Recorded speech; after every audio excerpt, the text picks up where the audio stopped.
And now I'd like to introduce our speaker for the evening, Loretta Foley, who's been actively tracking the impacts of fast fashion and in fact has set up her own clothing company, Stay North Apparel.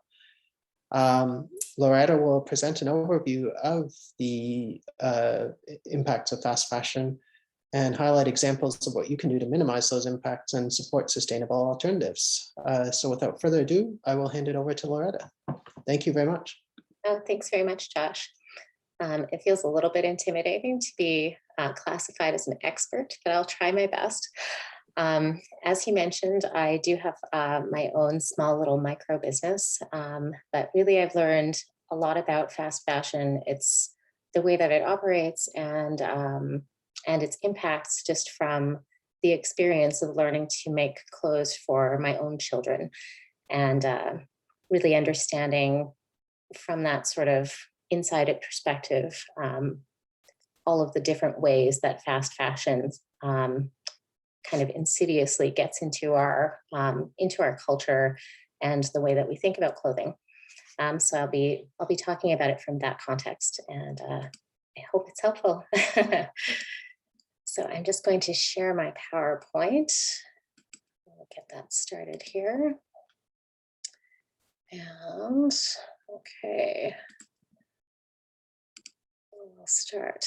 All right, everyone can see that all right? That's great. So I've entitled it What I Learned About Clothes. And that's me, Loretta Foley. I'm the owner-operator of Stay North Apparel. So I'm going to talk a little bit about why I started making clothes, why my clothes cost so much when I started making them myself. This was one of the first shockers for me when I started making clothing. Why store clothes often don't last very long, particularly children's clothing. Why we're in a cycle of clothing waste, in my view, and what we can do differently to change that. So why I started making clothing was really my kids. This is them a few years ago. And I started when my oldest was born, mostly because I wasn't finding things that I wanted her to wear. It wasn't really an environmental choice for me, but it was more, I guess, an aesthetic choice, being that my first is a daughter. A lot of the clothes that were available were really pink with like kind of semi-offensive graphics on them and just things that I wasn't really excited about putting her in. So I started there. I had a sewing machine and some basic knowledge from junior high school and thought I could do better than this. I could make something. My first couple of attempts were really terrible, but I improved over time and improved my materials too. And it took a few years before I got to a point where I really felt like I was making things that I was happy with. And then I started making more and more and more, and it got wildly out of hand. Another reason that I continued making clothes for my kids was that I actually had my daughter would get rashes from some of the clothes that I would put her in. She'd get irritated skin and itchy, and I found that she didn't have those impacts when she was wearing clothes that I made. And then also I had this expectation that kids' clothes were really expensive and that if I was making them myself, I would be saving money, which I quickly discovered was not the case. So we'll start there. When I realized that my clothes just weren't cheaper than the things that were in the store, and I couldn't really understand it. And so I thought I would use an example. This is from the Gap. And it just gives you a bit of a breakdown on why that is. So this is a standard kind of t-shirt dress that you would see a lot of kids wearing in springtime, kind of a basic kid wardrobe builder. And it was the first thing that came up on my search. And so this one is on sale for $17. And it's made of something called lensing. And I'll get back to that in a minute. So I thought I'll take this and break it down to what it would cost me to make this item. So I started off with my fabric. I could not find lensing. And again, I'll talk about that in a minute. But what would be similar to that would be a cotton lycra, and that would cost me about $20. Notions would be things like thread and that sort of thing. So $2. So I'm at $22.25. I haven't made anything yet. I've come back from the store with a box of fabric, like a sheet of square fabric and some thread. That's it. And I'm already underwater compared to what the Gap is selling this for at a profit, I would assume. So then if I go on to say, okay, I'm going to pay myself minimum wage in Alberta where I am. If I was ambitious, I could make this in 3/4 of an hour. That would be $11.25. So now I'm up to $33.50. But I haven't accounted for any of the other things that I would actually need to make this, like having the equipment, like sewing machines, washing the fabric that I purchased, having a pattern made and cut out to my child's size so that I can actually construct the garments. So as you can see, by the time I would get to something where I would actually be making a profit, I am way, way, way beyond $17. So the first thing that you look at, like when I was looking at this myself, when I was just starting out, I was thinking, how can this be? Like, why am I just buying really expensive fabric? Like this, maybe that's the problem, that they're getting some kind of a warehouse deal. Now that I do make my own things, I can buy some warehouse or some wholesale product, and I'm not getting anywhere near the prices that they would have to be to make this. So I started looking at the actual fabrics that they use. And this one is using something called lensing. When I looked at it, it was a modal cotton blend, and it had some other sundries inside of it. But I couldn't find anything even close through either my wholesaler or kind of domestic fabric shops that would sell this fabric, which is always a bit of a red flag for me. Like, why is it that other people who are making clothes can't buy this fabric, but the Gap is selling it to all kinds of people? So I looked up lensing, and it tells me that it's a special modal made for industry, suitable for use in workwear, botanic knits, and car seat fabrics. Which doesn't really sound like something I want to make my kids' sundress out of. And I think that's the beginning of the answer to my question, that in order to make a dress like this and make a profit at $17, you have to dramatically reduce the cost of the raw materials, the fabric. And one of the ways that you're going to do that is by finding a fabric that is of lower quality. It's probably coated in something that makes it feel nice for the first couple of washes, and then that washes away. And you're left with fabric that's not going to last. It's not going to be color safe, and it probably has some chemicals in it that you may or may not want your child to be in. But again, even if I said, let's say they're getting this at 1/3 of the cost that I am, which would be around $6 or $7. If I add in my minimum wage calculation, $11.25, even at $6, I would still be underwater trying to sell this dress at $17, still not making a profit. So there's your second point where they are cutting something. And I don't think I have to go into the ideas of sweatshop labor and that sort of thing, but clearly they're cutting that $11.25 by a lot. They're not paying somebody minimum wage or even close, or maybe they're not even paying them at all. And you start to get a feeling for how it is that you can buy a dress for $17 and Gap can still make money on it. Another thing to consider is that when they're selling something like this, there's a lot of additional costs that I don't even have to pay, like sending it from another country. They're dealing with tariffs and customs and that sort of thing. There's a bunch of marketing, they're putting tags on it, and et cetera, et cetera, et cetera. And yet they're still making money at $17 when these are the raw material costs. So yeah, when you start to really break that down, it becomes a little bit concerning to think, how is it that they're making this for $17 and making money on it? And you start to see some of the reasons why. Another thing about kids' clothing that really surprised me once I started making my own clothes is that they just didn't last to the same level that the clothes that I was making did.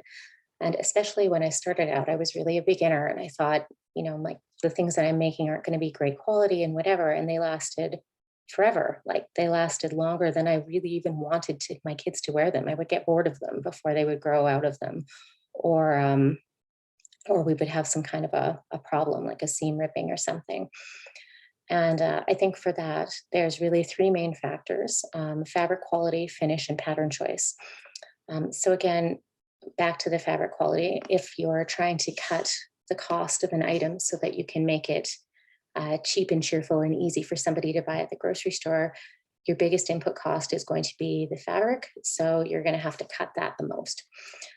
So that's where you're going to see inferior product. And for me, as somebody who buys fabric, I actually can't even purchase the level of fabric that a lot of store clothing is made with, because it's of such poor quality that they don't even stock it. So you're starting there with really poor quality fabric at the beginning in a lot of particularly fast fashion clothing. The second are the finish details. And again, your second item that's going to cost the most money for making something like this is the cost of labor. And so you're not going to take the extra time to finish off seams well. You're not going to reinforce things that are going to be, are going to be a problem, like knees or something like that, because it takes extra time. And nobody's going to care about that when they're seeing something cute on the rack that they want to buy their kids. They're going to care about it in 3 months or 6 months or whatever, but your purchase decision has already been long made, and you've moved on. You're not really thinking about that anymore. And the last thing is pattern choice. And I think this can be a big one. And again, this is just a screenshot from something that that Old Navy sells. And it's just a kind of a plain pair of jeans. So first off, some of my problems with this, like you look at this and you think, oh, it's cute, and my kid would look cute in a pair of jeans. Sure, I'll buy them a pair of jeans. I don't know about you, but I would have a really hard time getting my kids to wear a pair of jeans. They're itchy, they're scratchy, they have buttons in places they don't want buttons. So even if you have the kind of kids that will suffer through wearing such an uncomfortable thing, a pair of jeans, you can see that this particular pair is going to grow out really quickly. There's no accommodation for a child growing 2 inches over the weekend the way that we know that they do. And so on the other side is an item that I make that has a knit waistband at the top that is really forgiving, so kids can grow out or they can grow up, and it will accommodate both of those things. It's not scratchy.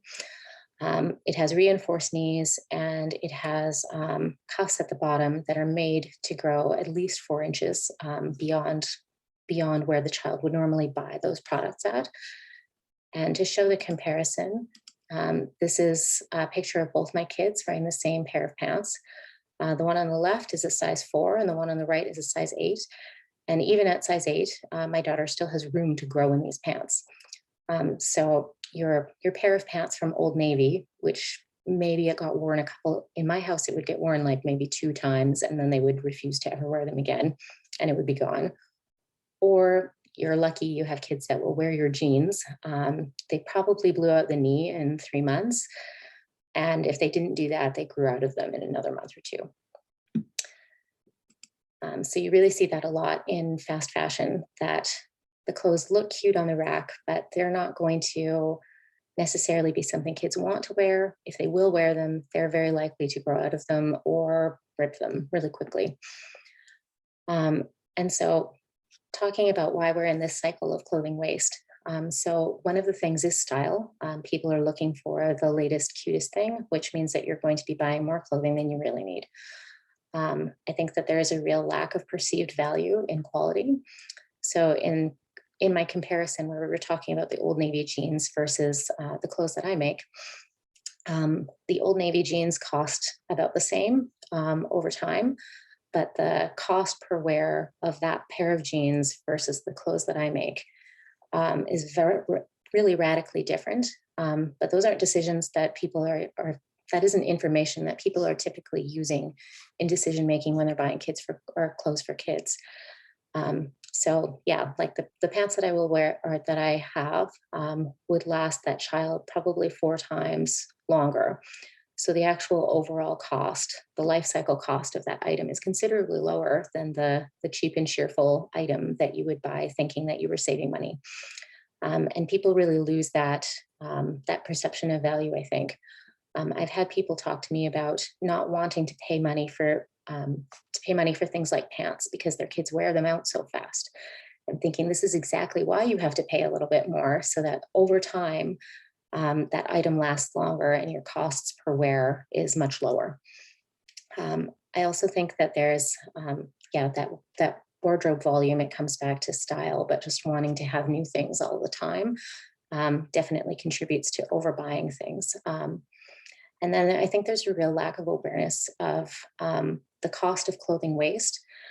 So most people think like, well, I'll buy too many things for my kids, but I'm sure some other kid will wear them, or I'll donate them to a charity and they won't be wasted. And that's just not the case. Based on the couple of estimates that I was able to find, somewhere between 10 and 25% of donated clothing actually gets used in Canada for clothing or is sold. Some of the remainder gets used as rags or it's shredded for things, but most of it gets baled and sent to developing countries, often Kenya and India, where anything left after the Canadians have picked through it gets sold, but most of it gets burned.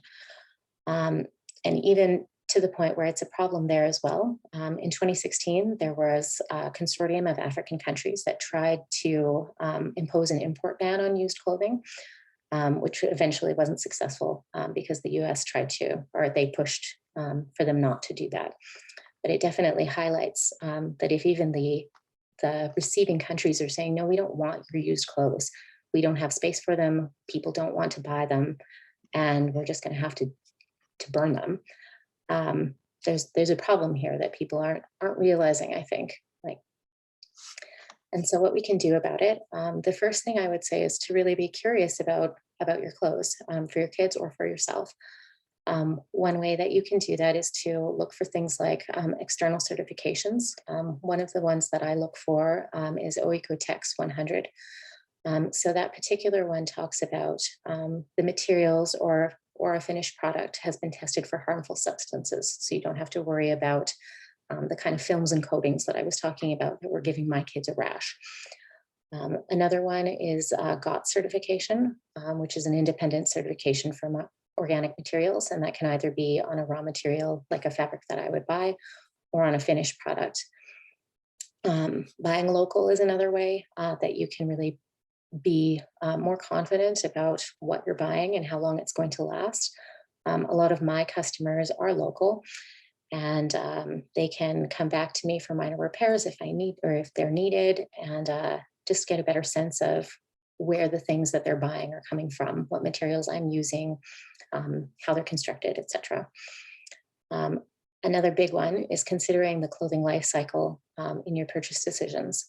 So how long would this be worn? How often is it going to be worn? Do I really need it? I don't think that most people are making those decisions off, or those considerations often enough when it comes to children's clothing. And there's really a lot of waste that you can avoid in doing that. Mending is another one. I think a lot of people don't necessarily feel like they have the skill to do mending. And ideally you would buy something that would need to be mended less, but mending is another way that you can get the most out of the clothing that you do have.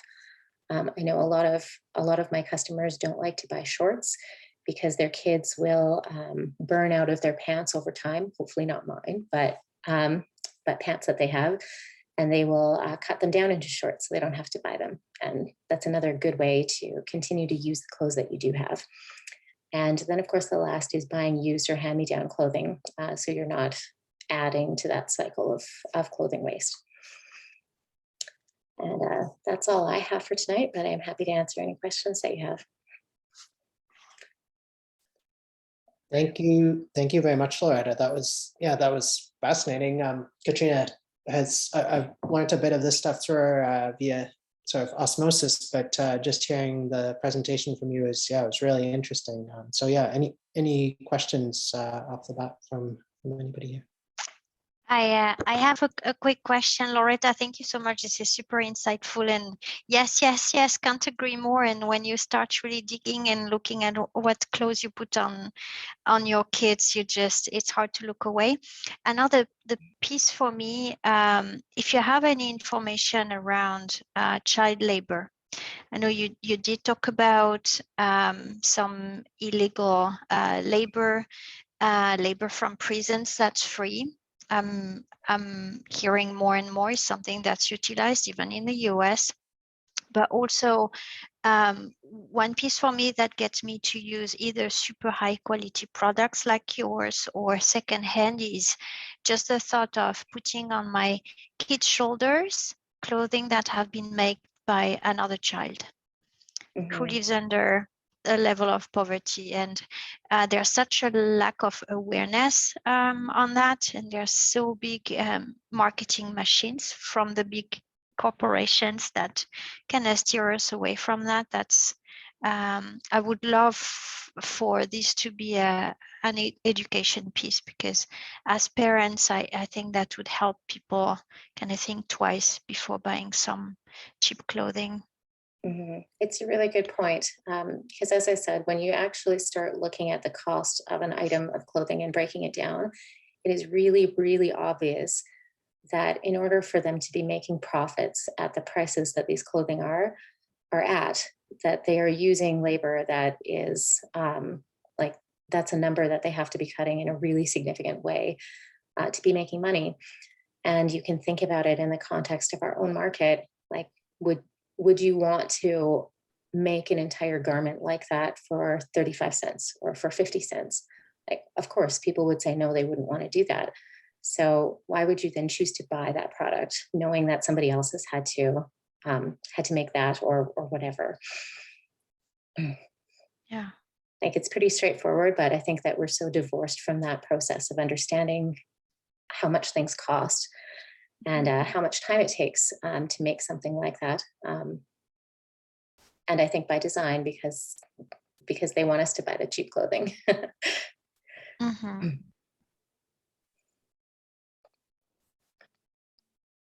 Could I just jump in? Like, how easy is it for you to buy products that you know haven't used child labor or anything like that? Like, is it easy to go out there on the market? Is it well labeled, or is that a lot of work and digging around, like, to get into the supply chain?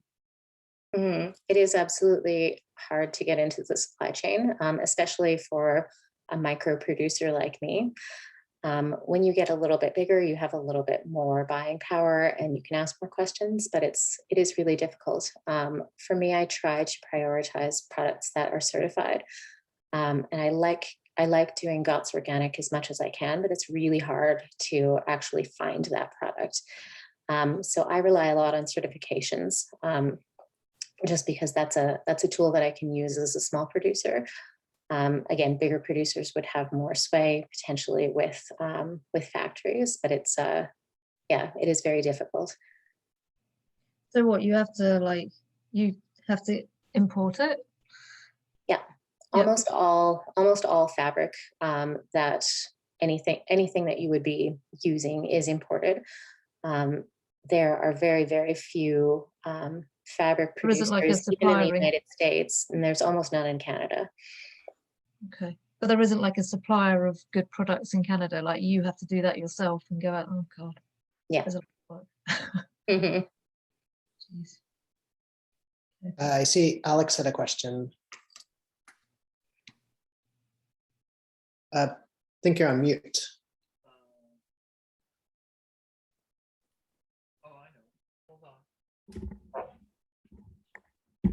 Microphone. Is that better? That is, yes. Now it's working. Okay. Thanks, Loretta. I'm partly here on behalf of my wife and Julia, my daughters, who I'm taking notes. So I'm not an expert. I just want to point out, however, that just by accident, I'm wearing stuff that I got from the Salvation Army, and it's really great. This is wool, and it's made in Scotland. And it was like $10 or something. I can't remember where the shirt came from, but I don't think it was made by child labor, honestly. I hope not. Good. Not in Scotland anyway. I'm interested in, as you say, buy local. I guess Simon's is local in the sense that it's from Quebec, and I don't know who else is other than them and Canadian Tire or somebody like that. And I think that some of these companies are more careful about where they get their labor and who makes it. And I also wanted to ask about materials, like other things. I know Julia, when she buys stuff, will only buy organic. Usually it's cotton, and try to stay away from the man-made stuff. But there's also hemp or linen or wool.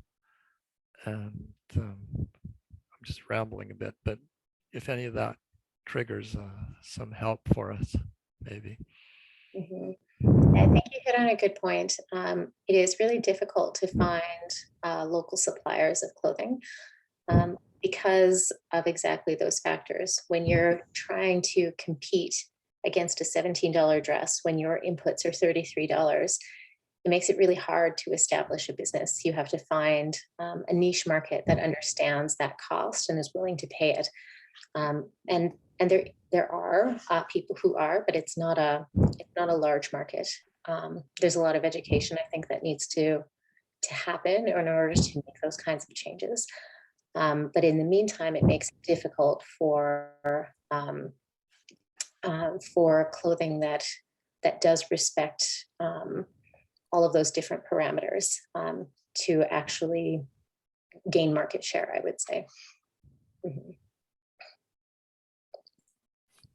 So, Loretta, thank you very much. My name is Dora. I appreciate the presentation you've given and interested in, a couple of things that are being talked about.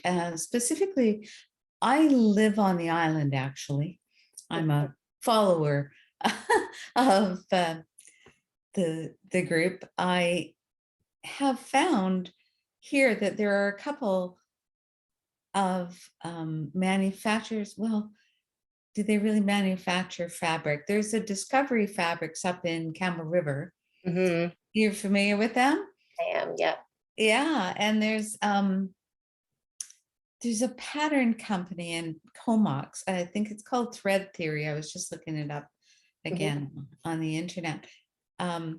So fascinating to me that there were these, I would call it hyperlocal organizations or businesses, but also that these days I'm also realizing that patterns I've been able to buy patterns that have been in a broad spectrum of sizes. For example, a t-shirt that could be made in a size for my granddaughter, all up to and including for myself.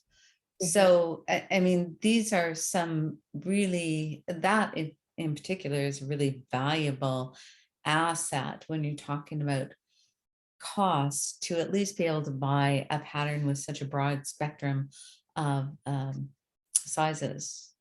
How do you work with some of these, really local organizations or companies, such as Discovery Fabrics and that? And what do you have to say about those? Yeah, I absolutely do. I love Discovery Fabrics. And there are a few more on the island too. Sitka Fabrics is another one that really does focus on a lot of sustainable items, another place that I buy from. And most of the patterns that I buy are Canadian. I do buy some from Europe too, it depends.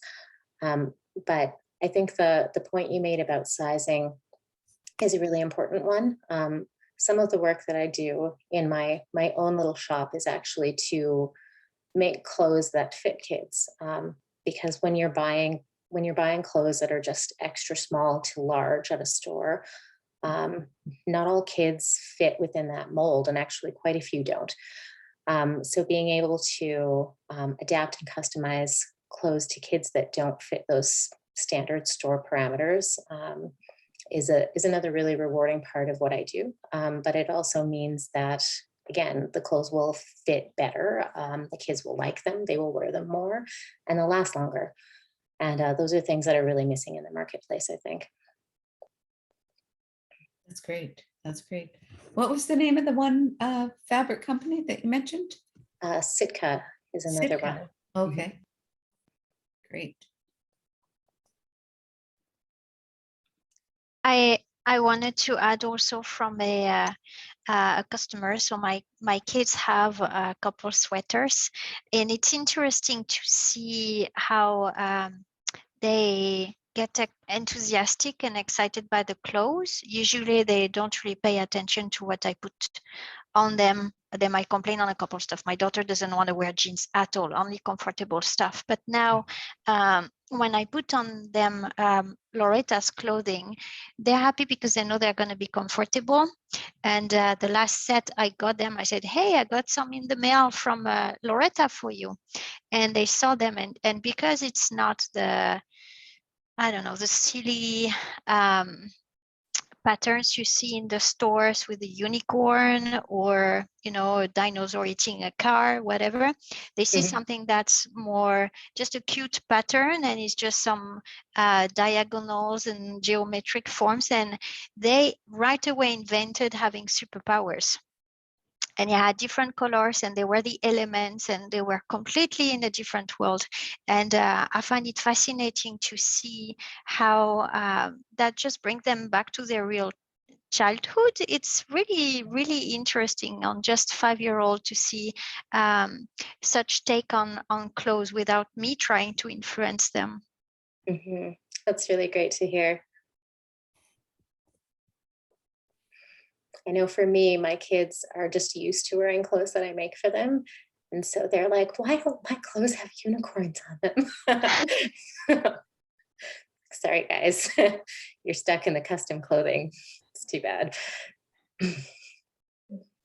I've got a quick question, Loretta. Have you dabbled much, or do you know other companies that are getting into the kind of like repair and like reuse part of clothing? I'm just thinking, so there was someone in the UK just recently who went on Dragon's Den with a company that buy membership for children's clothing, and then you get like this high quality organic great clothing until you grow out of it, and then you give it back and you get the next box kind of thing. I can't remember quite how it worked, but anyway, the Dragons like loved it, and it's now like this big multi-million-dollar kind of company. I just wondered, like, is anybody dabbling in that area or in Canada of like getting into reuse of clothes, or even just sort of the mending side? Yeah, it's a really good question. I think that the reuse of clothes can be really difficult from a business standpoint. I know for me, for my own kids, I do tend to reuse and upcycle things quite a bit. I'll, take something that they really liked, like 5 years ago that they grew out of, and take patches off of it and put them onto new clothes and all of those sorts of things. But the logistics of selling it actually become really difficult. In order to sell it, you need to know that it has longevity. So if it's not something that I personally made, I'm not sure how long it's been used, how long the fabric is going to last. So that makes it harder for me to be willing to sell it to somebody, not knowing kind of where it came from, if that makes sense. And also it can be difficult from just the legal standpoint for labeling. Actually gets really messy because some of it you have to actually test. So I would have to take it to a laboratory, pay for an independent lab to test it, flame test it, et cetera, et cetera. And it gets really prohibitive, again, for a small producer like me. That being said, I know that there's certainly places that are thinking about clothing in a different way. Even here in Edmonton, there's a company called Blenders that sells boxes of clothing in specific sizes. So they take clothes, they're buying clothes from like the value villages and those sorts of places that are going to send those off to other places.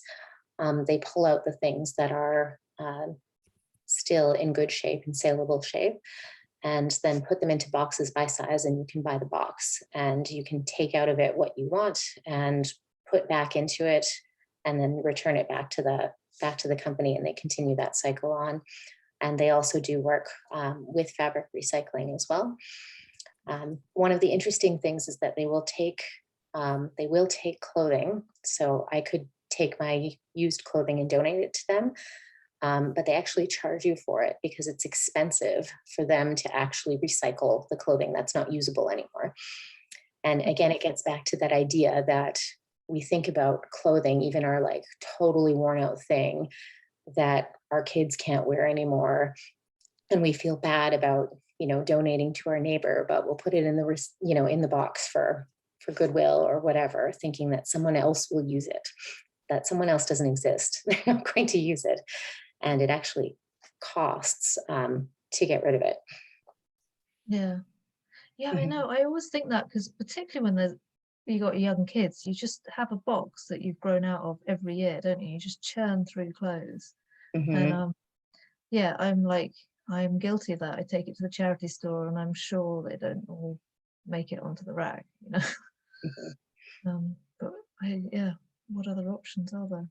I wanted to add about community also, clothes that are still in good shape staying in the community. So I'm in a local group that's called Buy Nothing, a Buy Nothing group, a Facebook group. Some of them are bigger than others. I had to be on the wait list before I could get in. It's really taking.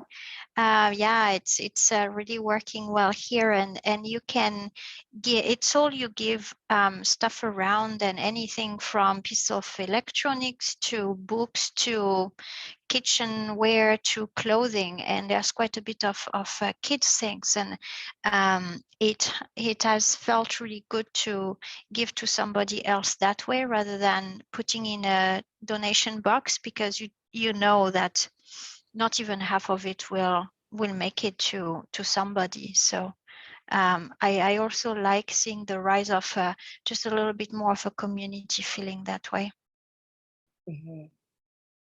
Yeah, absolutely. We have some local Buy Nothing groups too. And I find for me, usually my cast offs are fairly coveted, so I don't have any trouble putting them on to other people.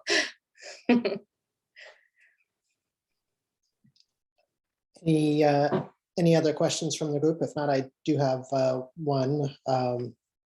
Maybe I'll just go ahead and jump in. So you mentioned with regards to reusing clothing, they do, I guess, flammability tests. Is that one of the reasons for the skin sensitivity issues you mentioned possibly? That do they still do treatments for flammability for clothes? Yes, they do. It's actually really difficult, again, to sell, particularly nightwear. Nightwear has to be like pajamas. They have to be coated in a flame retardant in order to sell them in Canada. If they're tight fitting, you don't have to, but you have to pass some criteria to ensure that they're tight enough fitting, and that you're not sort of willingly selling clothing that is too loose for the child that's buying it. Like it's really prohibitive. It's really strange. I have so many customers who would love for me to make cotton nighties for girls, and I can't sell them. It's illegal.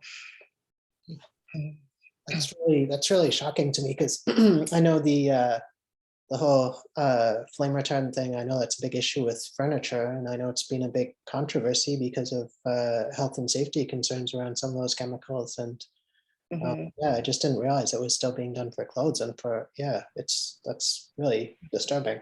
Yeah, especially thinking nightgowns you spend half of your life in. Yeah, baby car seats as well. I've heard if you can find baby car seats where you can take off the cover and wash them a few times before you put your baby in it. You only heard that too late, but yeah, it's really scary when you start hearing all that.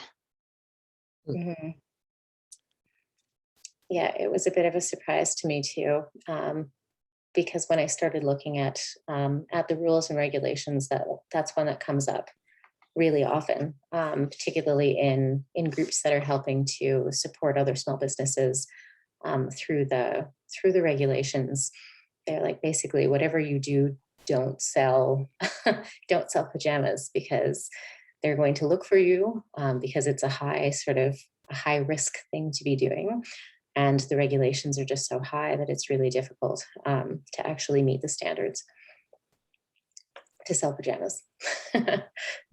My understanding of and I don't know if this applies to the clothes, but my understanding on the application of flame retardants on furniture from reading, there's a book by a famous climate scientist, and it's called The New Climate Wars, and he uses the flame retardant furniture example as a typical example of the government being basically captured by large business, specifically in this case, the tobacco industry, because apparently the whole reason that we had this whole push for flame retardant furniture was because of people smoking. Before that, it wasn't even an issue. So I'd be curious to know, and I'm not expecting you to answer that, but I'm gonna have to look into this a bit more now, because it's really concerning. Anyways, any other questions, or otherwise maybe we can go ahead and wrap this up. I want to thank Josh for bringing up that question. I was going to mention about the pajamas, and I thought, no, they don't do that anymore. Surely it's something the fire prevention people invented in the 50s or something. How many kids have their pajamas catch on fire anyway, or even adults for that matter? Does that apply to adults as well? It's only children's clothing. Children's clothing. Okay, thanks, Loretta, for straightening me out about that. And thanks for being here. How's the weather in Edmonton? I'm sorry. It was lovely today, actually. All right. Oh, good. Okay. Finally. Seeing no other questions, we don't want to keep you longer than we have you for. Maybe I'll turn it over to Lorna for some closing comments. Yeah, well, thank you so much, Loretta. That was really interesting. And yeah, it's a very intimate group, but it was lovely to hear about your business. I hope your business is going well. Is it growing? It's growing more than I have time to commit to, I would say. Yeah. Well, it's good to hear that there's demand. That's great. Yeah. Yeah, so just to wrap up, I've got 2 events I just wanted to tell people about, or campaigns. Firstly being, we've joined up with Stand Earth to support a film on fracking, which is going to be on May the 25th, but it's at the West Vancouver Library, so it's in person. And I think there's some on the island as well, Dora. They're doing a whole kind of roadshow of showing this film that they've made about fracking, and then having some speakers come in. So Is it fracking the piece, or? Yes, it is. Yeah. Okay. Thanks. Have you seen it already? I have. Yeah. Yeah. So we're helping support that on May the 25th. So come along if you can to that. And then the other thing just to say is we've got a campaign being run by For Our Kids for Mother's Day, to give a gift of climate action to your mum, or a mum that you love, or another mum in your life. So we're trying to sort of use it as a bit of the nudge theory to try and help people who haven't really got into climate change action before to maybe do this one thing for the first time. So if you know anyone who's sort of teetering on the edge and might need a bit of a nudge to, go to their first meeting or something, then share I'll put it in the chat in a minute, and you can share our pledge site, which just, you make a pledge to promise to go and do a climate action, and then nominate the mum, and they get sent an e-card on Mother's Day to say that this person has done this action as a gift to you. So yeah, please do share that. And I think that's it. And thank you so much for joining us, Loretta. That was really interesting. I think we need to do a bit more digging on this subject. It's a fascinating subject, isn't it? And it's sort of up there with oil and gas. Doesn't get the media that oil and gas does. But well, thank you for having me. Yeah, Thank you so thanks. much. Good to Yeah. see Thank you, everybody. Thank you, everyone. Loretta. Celine, putting that- Josh, Pledge site. to look at that. Lorna. Thank you, everyone. Nice to Thank see you all. you. Thank Good you. night. Have a Yeah. good night. Good night.